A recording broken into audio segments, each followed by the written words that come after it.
Well, good afternoon.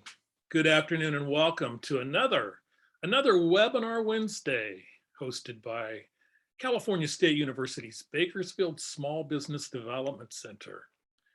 Good afternoon. My name is Kelly Bearden. I am the director of the center that covers all of Kern County, Inyo and Mono counties, located in downtown Bakersfield.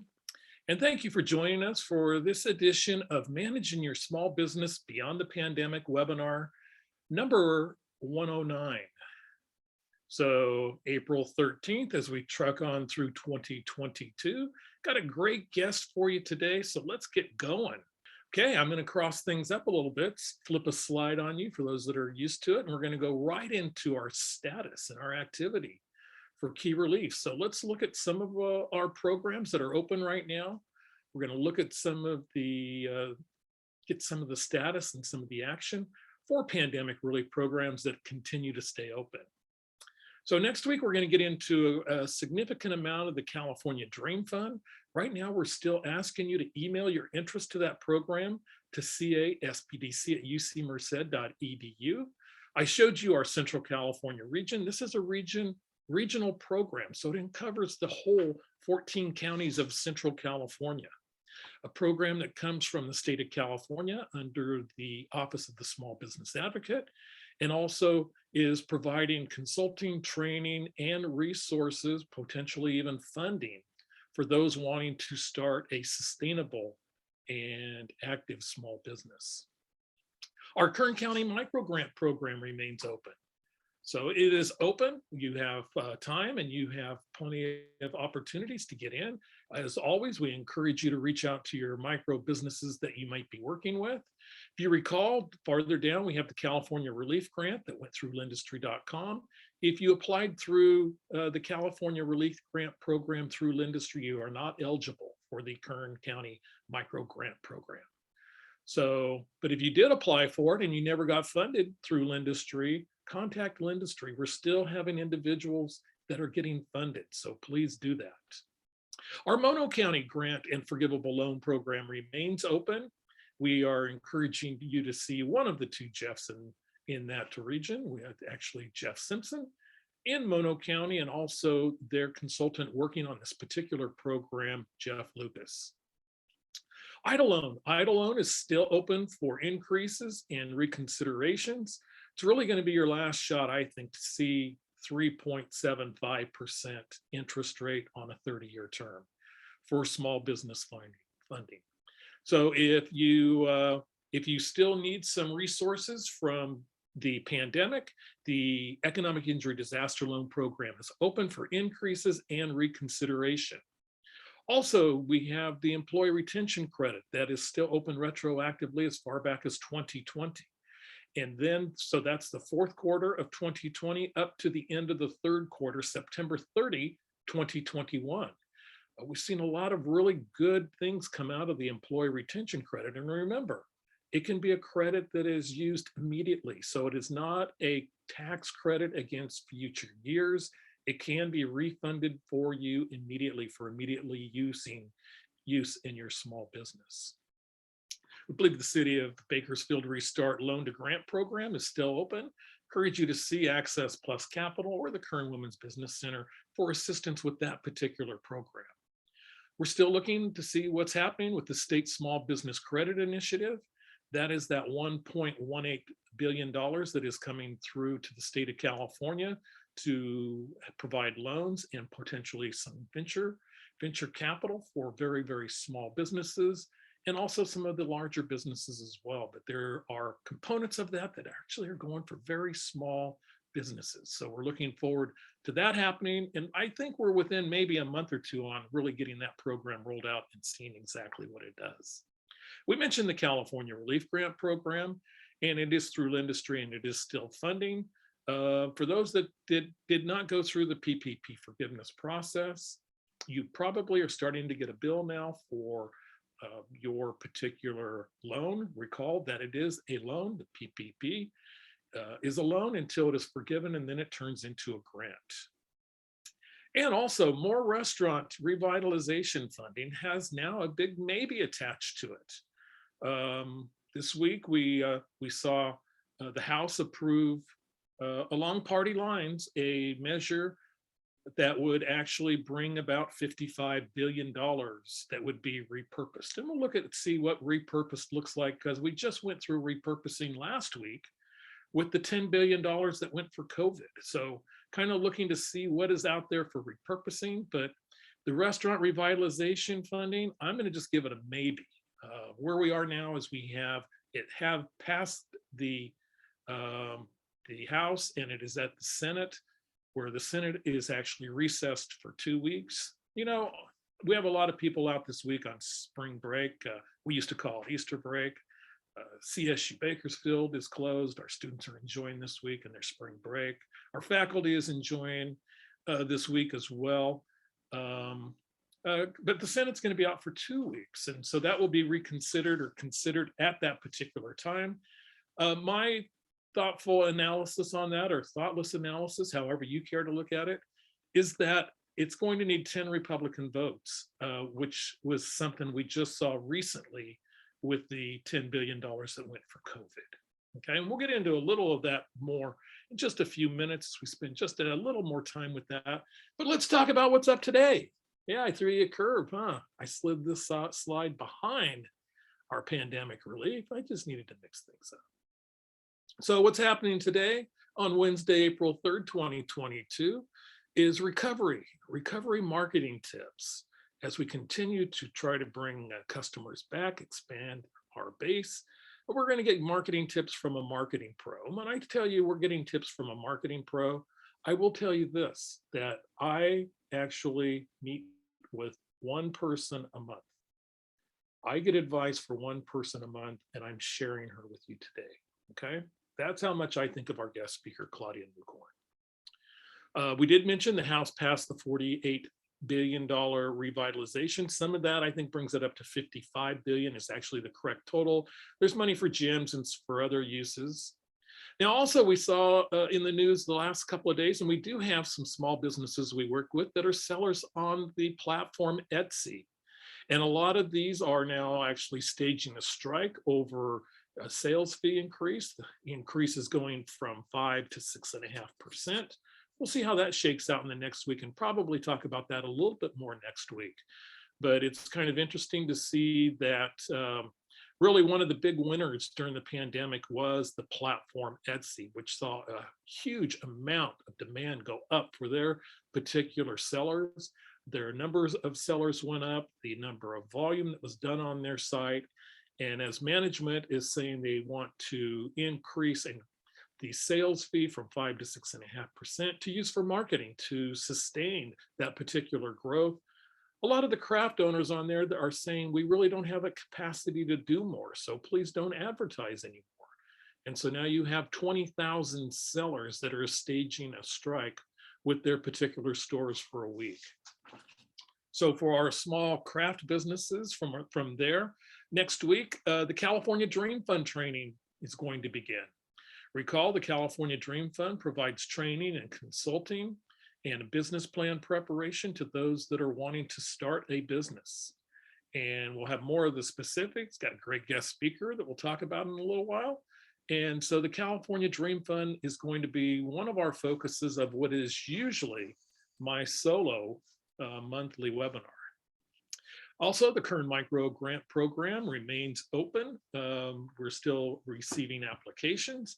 Expect the program to be open for a while, so please do reach out and reach out to your small micro businesses that might not have benefited from other pandemic programs, or at least you could benefit from other programs, just not the California Relief Grant. Mentioned a little bit about EIDL through ours, and the last chance potentially for EIDL and EIDL reconsiderations. Our update you just got on open pandemic relief program. And as always, we'll take your questions at the end of today's webinar. And also we have a poll, as we oftentimes and most usually do. So let's go to today's poll. And just simple poll questions. I thought I'd provide a little background information for our guest speaker who could use this information on the fly, knowing what you guys are doing out there with marketing. So we're going to focus on marketing today, and we're going to focus now with 3 questions that actually identify what you are doing. 3 very simple questions. The first of all, what is your greatest marketing strength? And our 4 selections are social media, advertising and promotion. Is it traditional printed materials such as flyers or cards, or word of mouth? And if you have another one, just put it in the chat. So if you have another, if you're saying, gee, you know, I'm a networking out expert, and that really doesn't work so much word of mouth, even though it does kind of. But if there's another form of advertising that is your greatest marketing strength, please put it in the chat and we'll read through that later on. So we do have 46% of you participating at this point. Our first poll question of the day is, what is your greatest marketing strength? Is it social media? Is it advertising and promotion? Is it traditional printed materials, or word of mouth? Okay, we're up to 53% of you. What we're going to do is, in the poll, you know, I like 60% on my polls, so I'm a little disappointed here, but I'm going to end it at 53% and share the results with you. And by far, word of mouth, 71%. Another 21% of you think your greatest strength is social media, and also advertising and promotion, 7%. And, you know, I think really, if I was to answer that on behalf of the CSU Bakersfield SBDC, I'd also say word of mouth.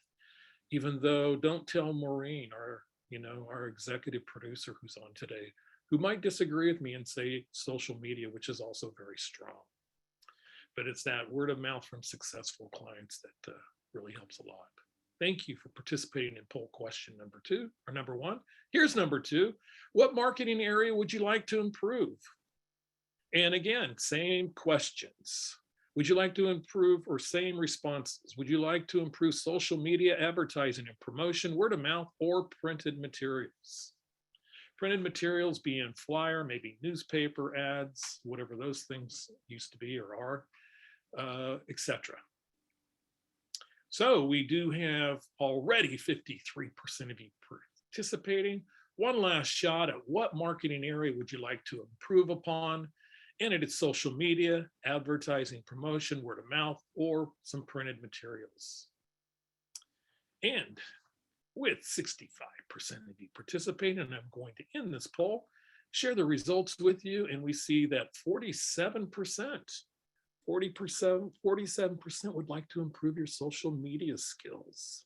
24% for both advertising, promotion, and word of mouth networking. And we did get 6% of you that want to do the materials as well.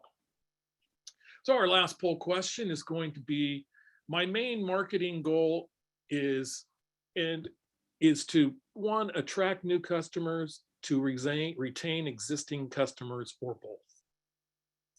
Just kind of what would be your emphasis on attracting new customers, keeping existing customers? And I guess in a perfect world, I could kind of throw you a softball here, because in a perfect world, it's both. But what you might have a goal toward actually new or retaining. So no right answer as always. We have 60% of you in. We'll give you, just about 3 seconds to jump in. And then we're going to end the poll and share with you, with 64% of you in, that half of you would like to, 50% out there would like to attract and retain. 38 want new customers. So that large, significant amount of you, it's probably 38% of you would like to attract new customers, and with rounding 13% of you to retain your existing customer base. So there we go. A lot of poll questions today on our topic. So thank you for participating. That is very helpful. And let's move right along. So, just real quickly, we just to take the restaurant thing, we looked at this last week where we had 10 billion for COVID and what it looks like. And it looked like basically $10 billion in repurposed funds. And we saw money coming from the Shuttered Venue Operators Grant and EIDL and a couple of other places. So basically 5 to come up with $10 billion. And my point for showing this again from last week is that this is a common area where the Republicans in the Senate want to use money that was already allocated for, the stimulus programs of the past that have not been spent. So we saw that last week with the 10 billion. The goal of that 55 billion for restaurants and also for, gyms and minor league professional sports teams and others that were really slammed would come from repurposing. Now, of course, with the devil being in the details, as they oftentimes are, we don't know where that $55 billion would come from. But if there's going to be a restaurant bill, it's going to be done similar to what was done with this particular area. Again, recently, a few weeks back, we did have, if you have a COVID economic injury disaster loan, you do know now that you have 30 months of deferment, which also means you have 30 months to allocate what your funds are and spend it over that time frame. So if you received a COVID, let's just make this easy. If you received a $30,000 COVID economic injury disaster loan, that's the one that you had to sign. You had to sign and you had to send back to SBA, and you got a package of loan documents back. And let's say you're spending $1,000 a month on that particular program. You had 30 months, boom, it's done at the end. So still 30 months from the date that you signed. Also, the deferment still accrues interest and principal. So whereas you don't make a payment, you still accrue interest. You don't really accrue the principal. It stays the same, but the interest is added to that principal. Deferment doesn't stop any established. If you started paying already and you got a pre-authorized debit to actually make an automatic withdrawal each month, this does not stop that. If you want to stop that, you need to take the necessary steps with the SBA. And of course, the deferment ends up with a balloon payment potentially at the end, as the loan still amortizes over 30 years, even though you might go 2.5 years before you make your first payment. A lot on the California Dream Fund next week, so we'll wait till next week. Again, if you are interested, you can send that email right now to CASBDC, short for California SBDC, at ucmerced.edu. Our lead center at the University of Merced can take care of you on that and get you started in that particular program. We also have the Kern County Micro Grant, mentioned that is still going on. And so you can call our office 661-654-2856 for more information. Operators are standing by to take your call. Okay, next week, our special guest is going to be the Executive Director of the Central California SBDC region, Mr. Curtis Clark, and he's also known as, in some circles, under the great nickname as the Grand Poobah. Maybe next week we can get into that. But that'll be next week. Next week for number 110, Curtis Clark talking about the California Dream Fund and how it is working. There are 2 trainings that are scheduled to start very soon in the next week. He will come on and talk about those and talk about the multiple trainings that are still going to start after the ones begin next week. So we have that. And today's very special guest is Claudia Newcorn, who is an award-winning consultant and author, writer of the Amazon best-selling book, Zipline to Success. Claudia has shown that Zipline to Success has helped hundreds of companies make critical marketing decisions, zip over challenges, develop targeting solutions, and compete with key marketing projects in time to get results. Sharing best practices over a very lucrative 30-year career with Fortune 500 company Gillette, the E&J Gallo Winery, Food Saver Delicato. And I do know from people that I've talked to, one of the first female executives at the Boys Club, known as the E&J Gallo Winery back in the day. So really interesting background, very diverse background. Again, one of the few people that I talk to on a monthly basis and who helps me immensely, as by shows with the successful clients she's worked with and an awardee of the 2016 and 2017 Center Impact Award for Consulting Excellence. Claudia, thank you for joining us, and please hop to it. Hello, everyone. A pleasure to be with you today, and especially if you're taking some time off from your Easter break to come listen to some hopefully inspirational ideas for marketing, things that you can walk away with immediately after the presentation today. I'm going to switch over as soon as Kelly releases the screen and share our presentation on marketing, which is always something interesting. I've been doing this, as Kelly said, for a long time. I was informed by someone, they thought that did people have computers when I first got involved with the process, and I kind of looked at them, I said, computers predate me. So no worries in that area. That said, what we're going to be talking about today is some marketing strategies to help you to navigate the new normal. I've coined an expression in my book, stealth marketing. These are tools and techniques you can use immediately. They're low cost, sometimes no cost, but they have been very effectively used by a lot of my clients. And I figured, hey, the more people who know how to do them, the more you have a chance to continue to progress, grow, and thrive with your business. So just a little bit about me. Let's see, Kelly, sorry to interrupt, but it says my screen sharing is paused. Let me see if I can bring this back online. Sorry. Try that again. Okay, there we go. So we'll try this again. Sorry, technical issues. For Kelly or Maureen, can you see the screen, please? Full screen, because I am getting screen sharing is paused. All I see is it's black. Okay, so for some reason, it's not allowing me to do a traditional screen share. Let me try, hang on a sec. Yeah, we'll try one more time, and then I'm going to go to manual. There you go. You had it there for a second. Yeah, it's not letting me do a true screen share. Okay, we'll just improvise, guys. That's part of the whole process. We get used to doing it. Okay, hang on, I have quarter second. Come on.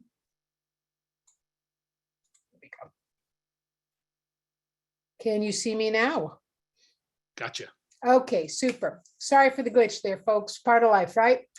So a brief background on me. I have my own consulting company that's celebrating its 28th year this year, Acorn Enterprises. I've been doing this, as Kelly said, for decades. I've had the honor of working with a lot of great companies over my career, as well as hundreds of small to medium-sized businesses. I've been working with the SBDC for over 12 years now. One of my great pleasures is helping companies start, grow, thrive, and succeed. As Kelly mentioned, I've had the honor also of winning awards for consulting excellence. Can you tell I speak, and I'm also an author? And the fun fact about me is I'm also a multi-award winning science fiction fantasy author. So I'm the only Claudia Newcorn in the world. If you want to look me up on Amazon, you know where to go. With that said, let's head into the world of marketing, which we're having a screen freeze here. Okay, what we're going to cover today. That's a golden goose, by the way, if you don't know what the design is. We're going to look at 3 strategic marketing checkpoints to help your consumer connections. We're going to look at 3 budget-friendly, proven stealth marketing strategies that you can use to boost your bottom line, and 2 easy ways to leverage your customers, which many of you said is an important part of your marketing mix, as part of your marketing. Nobody really needs to deny this, but we all know that the marketing situation went upside down during the pandemic paradigm. I call it a paradigm shift. Pandemic hits, we're still kind of dragging our feet through it. And that translated to massive disruption and instability for pretty much all businesses. In some cases good, in some cases bad. And the reality, folks, is we have ongoing destabilization. I'm sure you've heard this factoid before, but the pandemic took what was originally forecast as the incorporation of digital marketing that was supposed to take about 5 to 10 years to complete, and it jammed it into approximately 18 months. And when you have shifts that rapid, it upends everybody. That's normal. So if you at any time during the pandemic felt a bit tensed out, you were perfectly normal. I had people calling saying, I don't know what to do. And it's the old classic statement of take a deep breath, we will get through this. Many people don't know a small fun fact about me. I happen to be a former helicopter pilot. That's actually me flying a Robbie 22. When you fly helicopters, to hover is actually one of the most difficult things you can do. Why? Because you're controlling multiple tools. You have a cyclic, you have a collective, you have foot pedals, and every single one requires small controlled movements to achieve a perfect hover, which is 15 to 16 feet above the ground. I consider running a business the same way, particularly when you're going through a pandemic, which is equivalent to a severe crosswind when you're flying. You're better at working on small controlled movements instead of just having violent reactions and hoping that something is going to fix things. When you do SOS in the world of business, that also sets you up for failure. So what I want to walk you through is some checkpoints that you should be doing routinely in your business. All of you, particularly if you're business owners, know that it gets really easy to work in your business, the day-to-day this, the customers, your employees are hollering, but you can't forget that if you fail to work on your business, what tends to happen is you lose sight of where you're going, and then you slam into a nice solid brick wall. So let's take a look at some of the marketing checkpoints and tactics that can help you improve your consumer connections and boost your business.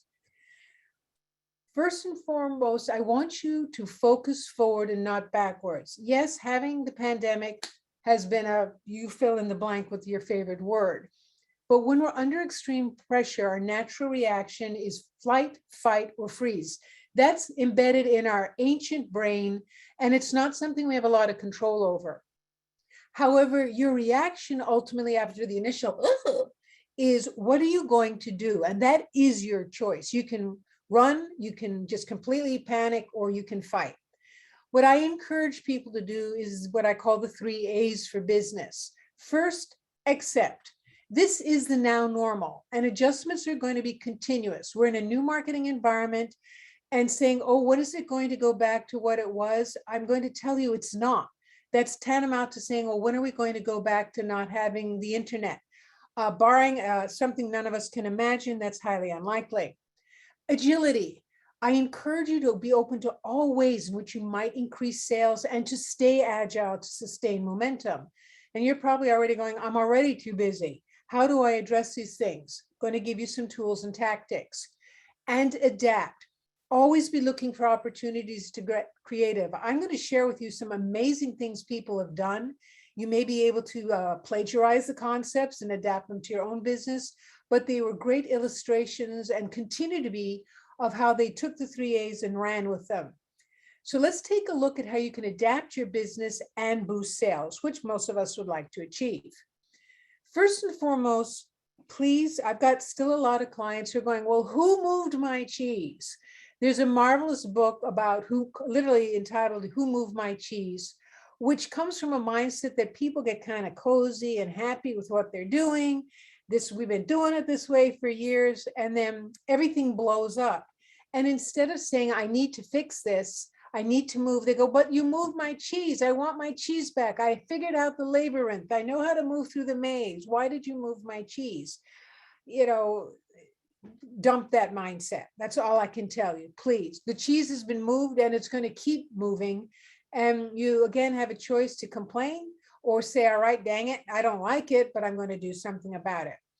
What I find the most successful companies are doing today, and by the way, this is companies of all sizes, are they see this rapidly changing environment as an opportunity, which is the right mindset.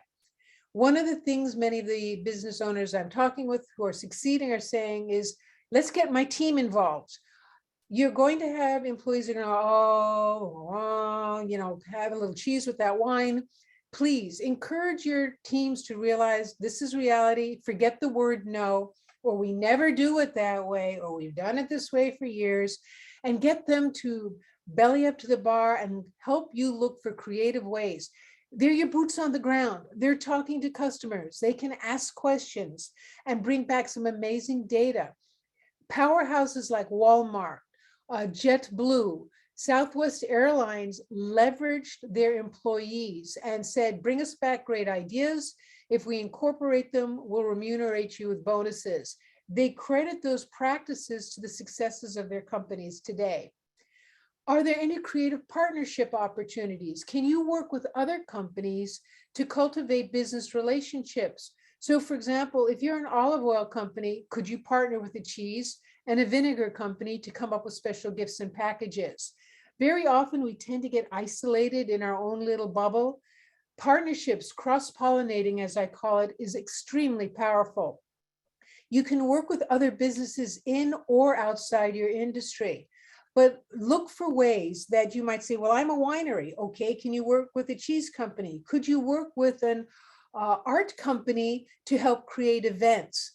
The rule is there's no rules. Have a good time. Marketing is smashing through rules left, right, and centers these days because it can, and because business owners recognize that. And I'm going to be bringing out a boatload of more ideas shortly for you. Then adapt is about rethinking your business. So first, do you set up barriers or are you connecting with your digital consumers? And folks, I'm still shocked at how many people are throwing up barriers left, right, and center and not realizing their buyers are changing. And a critical term I'll share with you is they are impatient. Did you know that you have 3 to 5 seconds to connect with your audience when they land on your website? If your website is slow load, if there's, tons and tons of copy and no calls to action, if you haven't updated it in 4 years, you're going to lose them. The more barriers you put up, the faster they're going to leave and the less likely they're going to take action on any sales or promotions or offers that you're making. It's so easy to substitute. What ease of substitution is marketing jargon for I'm impatient, moving on, I'm going to go check something else out. Haven't you done that where you're on a website and you're getting impatient, you can't find what you're looking for? So bang, you go find another website. It's easier than ever to do that today. And that's how people think, instant. 87% of all websites are first seen on cell phones. Have you checked your website to ensure it's mobile responsive? And does it look good on a cell phone, on a tablet, on a laptop, on any mobile device? If you haven't looked at it, and don't assume that the platform your website is on necessarily reconfigures your website in the best way possible. You and or your web person needs to be checking that and making any necessary tweaks and changes to improve the appearance of your website across multiple platforms. People today expect initial accessibility. They come online and they want to find you. They don't want to have to search and search and search. I still have clients who have no website.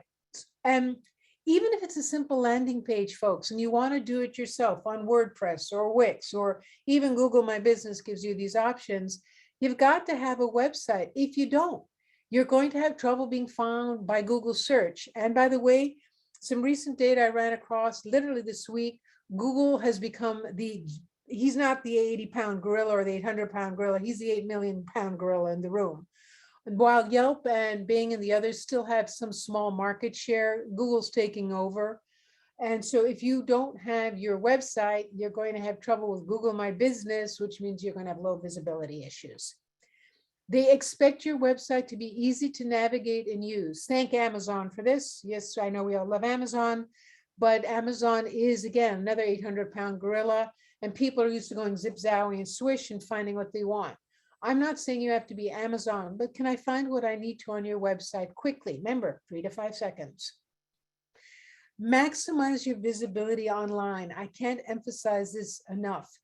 How many of you have failed to claim your business on Google My Business? I can tell when I glance through if there's been any activity. Many people go, what do you mean claim my business? Well, guess what? If you have a phone number and a business, you have some form of a listing on Google. So first, recognize that your online presence is a touch point. Consumer touch points, more marketing jargon, means that every point of contact where a consumer can interface with you or learn about you, are you creating a favorable environment? Act like a customer, or have your clients, your staff do this. You should do a search for yourself at least quarterly and see how you appear. Search engine algorithms are constantly changing. Website templates are changing. Do you look good? I mean, are you running around still in a mini skirt and fringes on your sleeves? We're talking shades of the 60s here. No, I'm not that old. Or are you dressed for success in today's digital environment? If the answer is, I don't know, I'm not sure, I'll tell you flat out, Kelly's SBDC Center has some amazing digital consultants and marketing consultants on the team. And ask for help, ask for review, ask for criticism. This is a good thing. Always be reviewing your website. Is it a friendly digital journey? Have a customer. I'm sure you've got 5 or 10 customers who love you. You walk on water with them. Ask them to review your website and give you an honest critique. You might be surprised at some of the comments you hear. Is it mobile responsive, mission critical? We're constantly looking at things on different platforms. If you had a COVID advisory, and now that COVID is sort of going away, did you remember to remove your COVID advisory? I am still finding websites which are saying we're closed, and then I check with my client, they say, no, we're open. I said, you didn't update your website. Remember that this is about practicing reputation management. What that means is, what is your online reputation? And this starts to lead into the mission critical aspect of reviews. Customers and consumers today trust reviews more than any form of advertising, any form of social media. In other words, reviews are king. And I'm constantly bugging people saying, can you get some reviews? Now you're going to go, well, I ask people for reviews, nothing happens. Running rule of thumb is for every 10 asks, you may get 1 review. So this is a volume business, folks. Don't assume that just because you ask, they're going to do anything. They are more trusted than ads, which is really hard for a lot of us. So if you haven't, claim and manage your Google My Business profile. It's also called Google Profile now, and I think it's about to change names again. And that's where people can post reviews. They may say, well, I don't have a Gmail account. You don't have to have a Gmail account to post a review on Google My Business. There are simple online instructions that you can look for and then share with your customers who say, I don't have a Gmail account. On other review sites, Yelp, of course, is still pretty busy out there. But guess what? People post reviews about you, especially if you're a restaurant or a destination business, on TripAdvisor. There are industry-specific sites. Are you managing those? Are you responding to reviews? Or are you just letting it to chance? Again, if you say, I don't have the time, well, do you have someone on your team who might say, hey, I'll be able to take charge of that? You know, you compensate them for their time, or you rebuild their job description a little where they're focusing on managing this for you. You need to ask for reviews, folks. While some people are going to do it organically, most people won't. We are a busy world. We don't have the time. If you don't ask, your chance of getting a decent number of them, and 10 is a highly desired number. It changes your visibility on Google. You want numbers. So put a little sign on your cash register. Give us a 5-star review on Google, on Yelp. People will see that, and X number of them may go ticka, ticka, ticka, ticka, ticka, and voila, you've got a review. If you get a review, remember to appreciate a review. If you get a negative review, for the love of whatever, do not blow up online. Instead, acknowledge the complaint and ask the customer, how can you address that and resolve it? People look at your responses to reviews just as much as they do your reviews and how you handle problems. So getting a review and not making any comment back to it is actually a bad thing, in case you weren't aware of it. Even wonderful reviews express your appreciation. Be agile, think different. This lady has enough, prime boxes to start a small war. But you have to recognize the at-home economy has not disappeared. My neighbor across the way, she gets DoorDash, she gets Prime. She works full time and she still has a busy front door with deliveries. People basically now treat their homes as a multifunctional hub. It's not just a home. They work there, they shop there, they play, and more. If you're not recognizing that they're doing a lot of their shopping online, hold up the mirror. How many of you are doing the same thing? Then you're not setting yourself up to cater to their wants and needs, which is classic marketing, and being there where they can find you. Some of you already know this, work at home is here to stay, but people shop from home as well. Also recognize that particularly millennials, Generation Z, and by the way, we have a new generation, the Alpha generation. Those are people born from 2010 on, want an experience as they interface with you. You guys have heard the terms. They want you to be authentic. They want to know more about your company and what are you doing to benefit the community? Are you sustainable? So as you're looking at how you present yourself online, the story, you've seen this on Facebook, is very important in influencing your buyer's interest in you as a place they want to purchase. And yes, I know this is a fire hose of information, but I want to dislodge the cobwebs and get you thinking here. Cater to your customers' needs. This is marketing 101, but a lot of folks fail to do this because they're so busy going, I need a new customer. I need a new customer. First and foremost, you need to focus on keeping and cultivating your existing customers. Folks, I cannot stress this enough. There's an 80-20 rule. Approximately 80% of your sales come from 20% of your customers. We know them as golden geese, your VIPs, call them what your loyal customers, call them what you want. But you need to reward them. What are you doing to make them feel special and keep coming back to you? Are you giving them extra bonuses? Do you create a frequent buyer club? But many people are so focused on trying to get the next 20%. And what happens is if a loyal customer doesn't feel loved and taken care of, remember what I talked about, ease of substitution?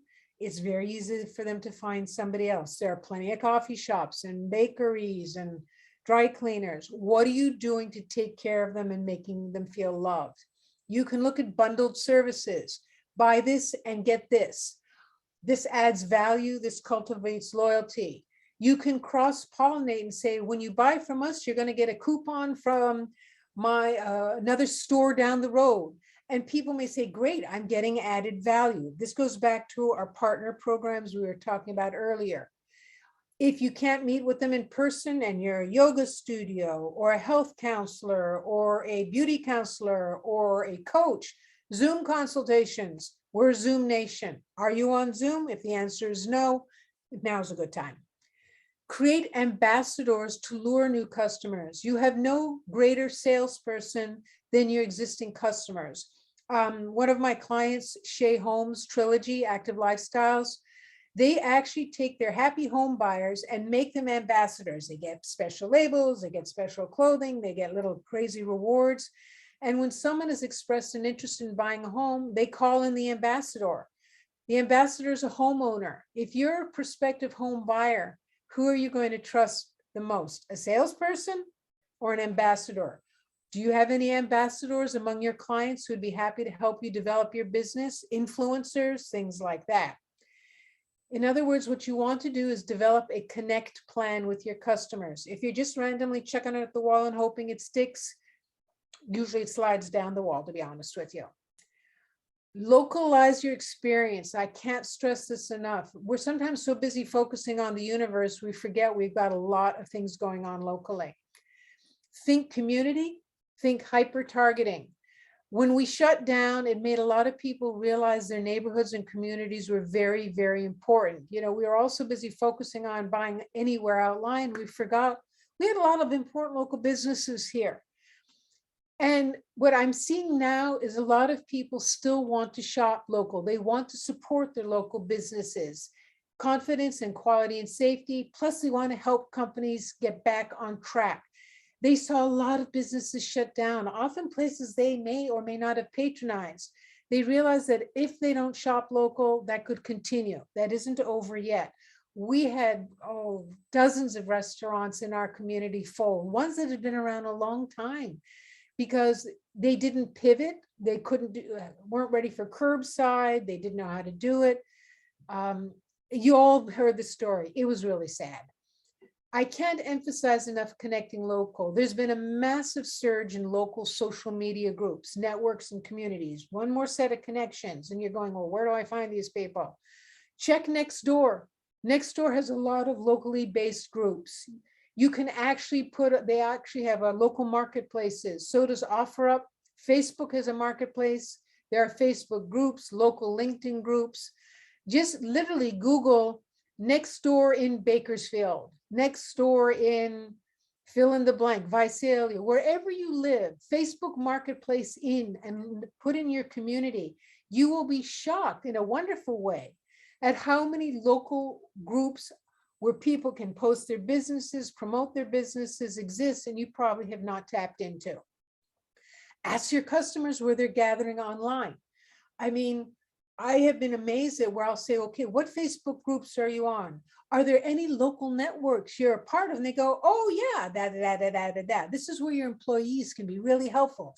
Ask, they make notations and they say, hey, we've got 20 people who are on Macaroni Kid, which happens to be a Turlock-based group aimed at parents, helping keeping them informed about things they need to know about kids, retailers that support kids, things like that.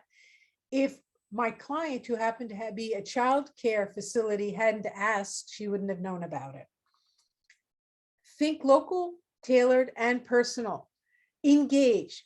How many of you are on somebody's social media and all they do is pitch, sale, buy.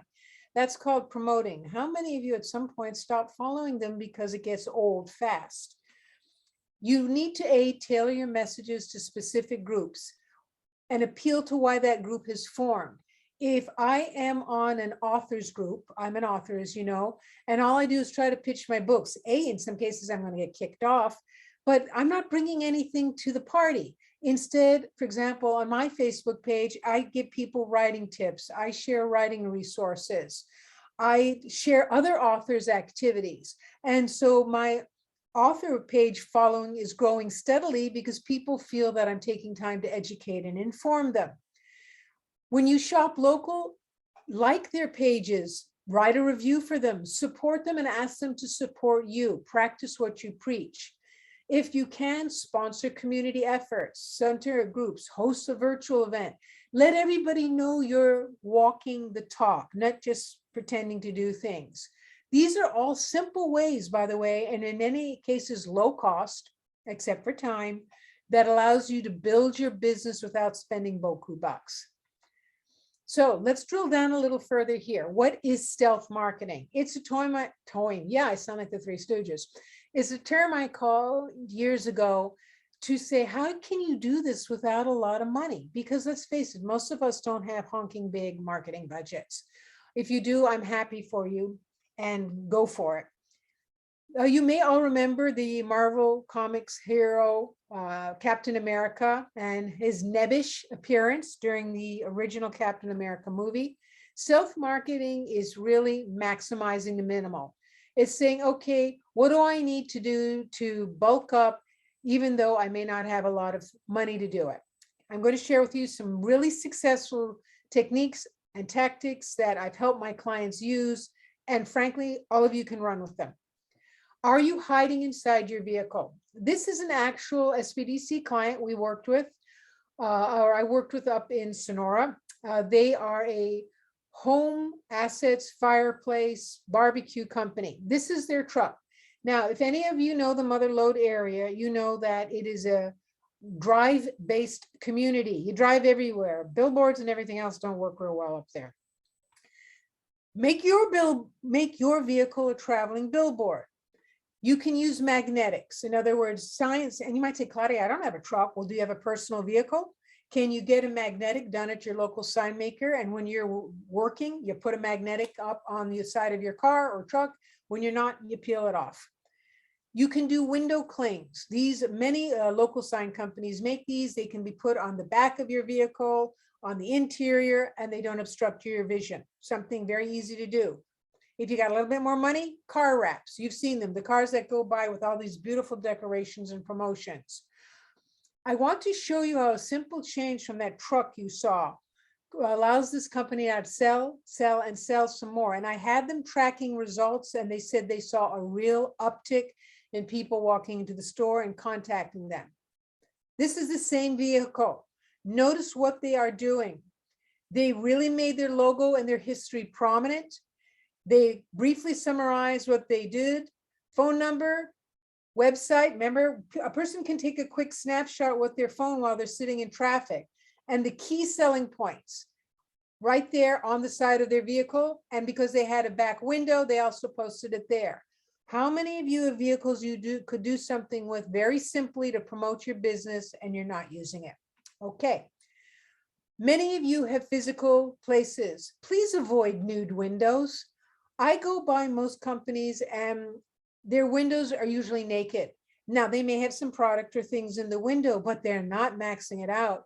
I worked with a coffee shop, and all we had them do, because they wanted people to see that there were people in the coffee shop, is at a level above the cars that were parked in front, they put sandwiches, ice cream, custom smoothies. They're promoting themselves without having to fill the entire window up. But here you can see what's going on. This is an actual medical facility. Look how prominently they're promoting the business. They are showing people of all ages, diversity, services. So their window is a billboard, and these are actually translucent clings, so light is able to still pass through. You can do bright banners. Again, you can do window clings. You can do vinyl lettering. If you do that, I recommend you put it on the interior of your windows, so some person who is in a bad mood can't come and scratch it off your window. This is another great example I snapped while I was over at a shop. Again, let your pictures do the talking. When you choose images you want to use and selling points, make sure they reinforce your brand and the key selling points. Doesn't this make you just want to walk in the door and say, please give me a massage to remove all the tensions of my life? You can do signing to attract eyeballs. I grabbed some examples, which we see all the time out here. Sidewalk signs. Again, please make sure what's permissible in your community. Different cities and towns have different restrictions. You can have your human signs. Just please make sure they look presentable and aren't a grub. Feather flags. Many communities do permit those as long as they're placed in the correct location. I love the signs that are popping up and down with the wind blowing, very animated. Neon signs that blink. We instinctively look at anything blinking. That's our primitive brain going. Try to get creative to get attention. These are actual signs I took snapshots of. You know, this was a bakery sign on the left. I cracked up on this one that was on a A-frame. Come in and hate us on Yelp, just like Fred did. This was a really cool 3D piece I found in Salem, Massachusetts. Guess what it was in front of? An ice cream shop, but don't you think it had stopping power? Another place, and this one really burns my bacon, is your answering machine. Most people fail to use their answering service machine, what on hold message, call it what you want. How many of you have been on hold and what you hear is, thank you for calling, we'll be with you as soon as possible. Thank you for calling, you get the message. This is what I look like. I've actually been on some where they've never checked their online hold message again, and this is what it sounds like. It's become so worn, it's not working. Please don't waste this. This is a captive audience. They've called you. They want to speak to you. If they're a salesperson, they're going to disappear, but you've got them on hold. Some of my clients update their on hold messages once a quarter. And they're going to feature their specials, big promotions, exceptional offers, come-ins. You want that message to work for you. Examples I'm sure you commonly hear is when you're on hold with the airlines or some of the larger companies. You can get services that will do and allow you to customize your on-hold message up to and including yourself. My on-hold message or my greeting message, because I usually pick up very quickly, always identifies my company, my key selling points, and my appreciation for you calling. You can include product descriptions. Do you have any new products or services you want to feature? Your company credentials. You've been around for 86 years. Benefits they get from working with you. Don't squander the answering machine. I regret to say that right now, I'd say 80% of the people I work with haven't even thought about it. I invite you to create and define your own maze. Don't let the pandemic and the post-pandemic tell you how you have to be. You know, that's baloney, pure and simple. When someone says you can't do that, immediately let your temper go up in your head and say, who says I can't do that? Why can't I? You know, unless you're violating laws and regulations, give it a shot. You can. I believe creative thinking leads not only to survival, but a term I've coined thrival, that you can grow, you can develop, but you've got to plan and think about this. Some more examples, which I just thought were charming. The Inn at Morro Bay, of course, people weren't staying at hotels during the pandemic, so they repurposed their entire hotel as a workcation. They said, sick of being in your home office? Come to our hotel. They had amazing discounts, enjoy a great view, great food, and be able to get outside, and we'll offer you a workspace during this time. Now, is that creative or what? And I saw a lot of other hotels stealing the idea too. I meant it was a good one. Plagiarism is the highest form of flattery or emulation. Wineries and craft breweries, during the pandemic, they created tasting boxes because they were closed, and they began promoting them online. Guess what? They're still doing that. They found it was very lucrative, and today's online buyers were thrilled with it. What prevents you from coming up with online packages or olive oil clubs or combos and partnering with others that you can pitch online? Restaurants worked with area companies to provide boxed lunches and are continuing to do so. Many companies now are slowly or have begun to reopen their doors. Well, they've established relationships with local restaurants who will bring in boxed lunches so that their employees are being recognized, rewarded, and appreciated those additional benefits. What I really loved was how many restaurants worked with local farmers as retail closed down to come up with crop boxes. They boxed and sold them. Guess what? They're still doing it. So many innovative practices that came up during the pandemic proved so successful and lucrative, they're still going right along. I have yoga studios that offered online consultations to help coach people.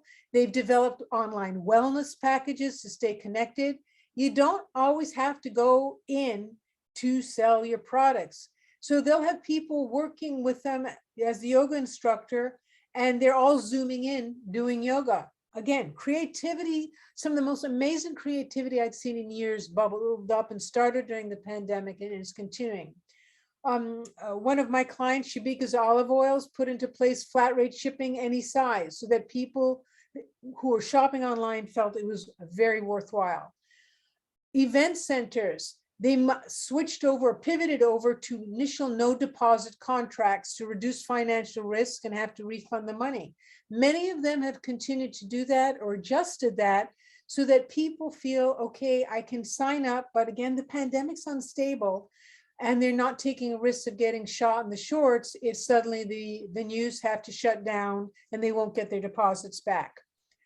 I've seen some of the craziest special offers, flash sales, things that are fun and expected on social media, on people's websites, via email, for heaven's sake, where people are saying, hey, today and today only for the next 5 hours, you can get a 10% discount off of this.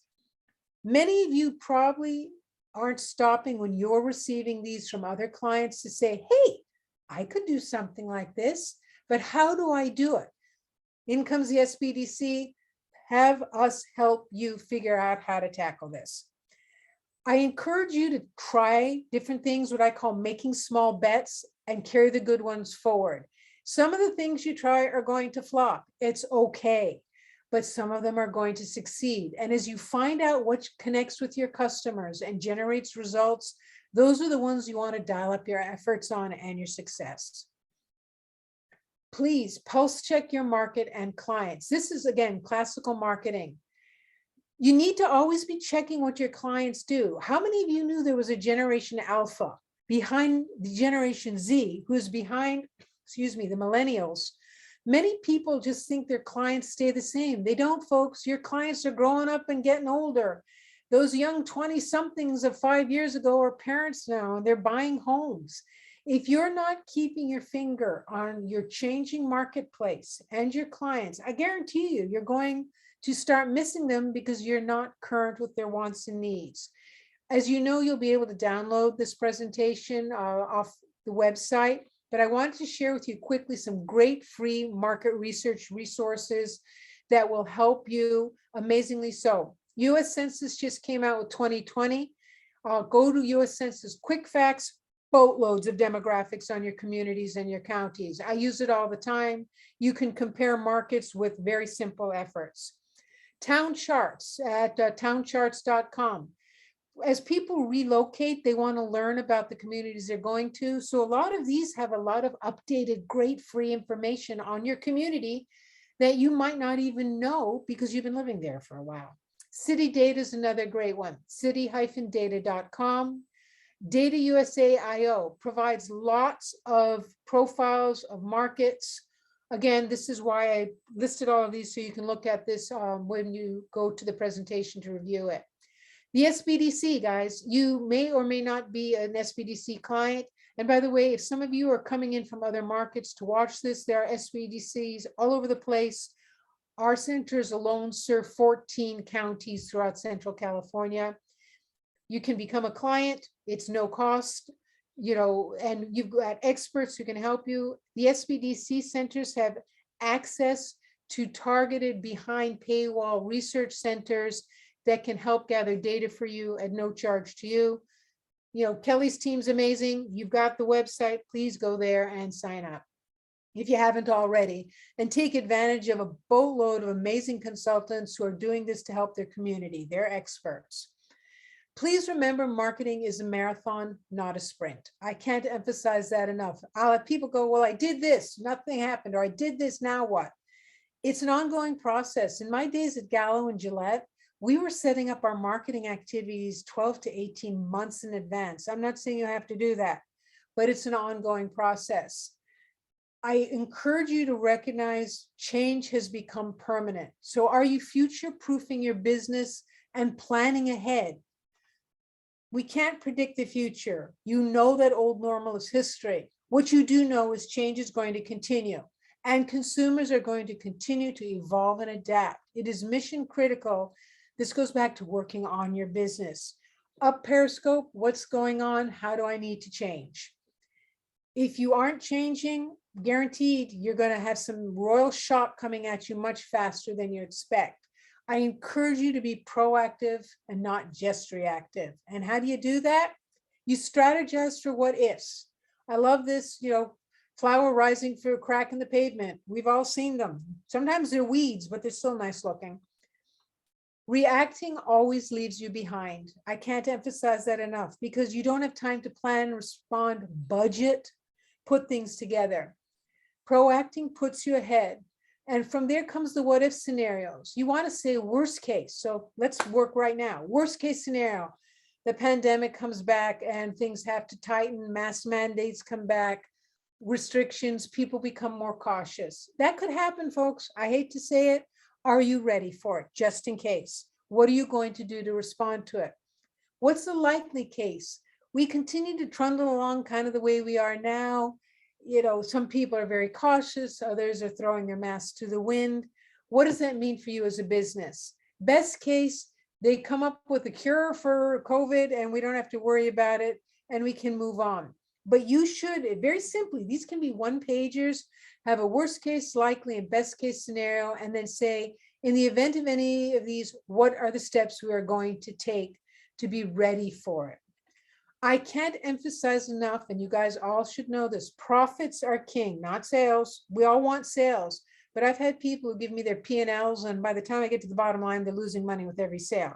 It's your profits you need to worry about. And yes, there are amazing financial planners and analysts on the SBDC teams as well. You need to know your profits. If you don't, your business is already at risk right out of the gate. I'll have people come and say, well, I need to do more marketing. I'll tell them, may I see your P&L? I look at the P&L. I said, you don't need to do more marketing. You need to get this stabilized and your costs and expenses sorted out, because you're losing money with everything you sell. You should always be monitoring your finances and capital resources, not just once a year at tax time. Yes, I know taxes are due, but very small businesses or young businesses, we're talking monthly, folks. The larger ones, quarterly, semi-annually. But please always be able to say, I'm profitable, and now what percent of those profits could I spend on growing my business? Please plan for an unstable economy. I don't need to tell you, we're unstable right now. War in Ukraine, inflation, people still aren't sure what's going on with the pandemic. Unstable economies, remember, are opportunities, but now you should know to plan for them. Please be agile, adapt, and evolve to survive and thrive. You can do it. On the last time I did a presentation of this, I was peppered with questions and was giving all sorts of examples on ways people could respond. But I want you to realize that flight or freeze is not a business success. Fight is the way you want to go. Finally, my closing slide. Yes, that is me riding a zip line up in near Murphy's. Word to the wise, never wear slip-on shoes when you're riding a zip line. They fall off and the birds don't appreciate seeing them fly by. If you're ready to ride the zip line to success, as I've shared, I am a SBDC consultant. If you'd like to follow me, I'm on Facebook. My business Facebook page is at Acorn Marketing. You're interested in my authorship at Claudia Newcorn Author. And of course, I'm on LinkedIn. I love to post advice, insights, and hope that you will join me to continue to learn more.